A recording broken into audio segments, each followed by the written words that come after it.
Hello மக்களே வணக்கம். நம்ம வீட்டில் ப்ரௌனி பூனை இருக்கு இல்லையா, அதோட குட்டிங்க வந்து பார்த்திங்கன்னா டெய்லி எங்கே ஊரை சுற்றினாலும் கரெக்டாக நம்ம வீட்டு வாசலில் தான் இருக்கும். நான் வந்து கதவை திறந்த உடனே எப்படா நான் கதவை திறப்பேன் அப்படி சொல்லி வேடிக்கை பார்த்துட்டே இருக்கோங்க.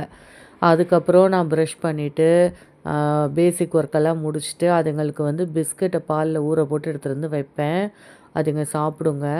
ஆக்சுவலி அதுங்க என்னென்னா, அவங்க அம்மா பூனை அவங்க குட்டிங்க சாப்பிட்றத பார்த்துட்டு அது வெயிட் பண்ணும். எப்போ பால் வச்சாலும் அது வந்து முண்டி அடிக்கவே செய்யாது. குட்டீஸ் சாப்பிட்டோம் அப்படி சொல்லி விட்டுரும். அது மாதிரி ரைஸ் நம்ம போட்டால் கூட ஃபஸ்ட்டு குட்டிங்கெல்லாம் ரைஸை சாப்பிட்டு முடிச்சதுக்கப்புறம் தான் பெரிய பூனை வந்து சாப்பிடுமே. ஸோ தாய்மை வந்து எல்லாத்துக்குமே ரொம்ப ஸ்பெஷல் தான் நினைக்கிறேன். ஏன்னா நம்ம சம்டைம்ஸ் நம்ம குழந்தைங்க சாப்பிட்டதுக்கப்புறம் சாப்பிட்ற மாதிரி அது கூட அதோட குட்டிங்க சாப்பிட்டதுக்கப்புறம் தான் அது சாப்பிடும். அதனால் எப்போவுமே நான் இவங்களுக்கு வைக்கிற மாதிரி அதுக்குமே நான் தனியாக மில்க் எடுத்து வச்சுருப்பேன் எப்பயுமே, ரைஸு மில்க் எல்லாமே. அப்புறம் ஆல்ரெடி 2 குட்டி போட்டு இப்போ தான் வளர்ந்துருக்குன்னு பார்த்தா அவளுக்கு இன்னும் வயிற்றில் குட்டி இருக்குது. கூடிய சீக்கிரம் அவள் புதுசாக குட்டி போட போகிறா. இந்த குட்டி பாருங்களேன், முயல் குட்டி மாதிரி அழகாக உட்காந்துருக்குல்ல. ஸோ சம்டைம்ஸ் எவ்வளோ தான் ஸ்ட்ரெஸ்ஸாக இருந்தாலும் இந்த மாதிரி குட்டி குட்டி விஷயங்களை பார்க்கும்போது நமக்கு கொஞ்சம் ஜாலியாகிடும். உங்களுக்கும் இந்த மாதிரி ஏதாவது ஒரு ஸ்ட்ரெஸ் பஸ்டர்ஸ் இருந்துச்சுன்னா கண்டிப்பாக எனக்கு கமெண்ட்டில் ஷேர் பண்ணுங்கள்.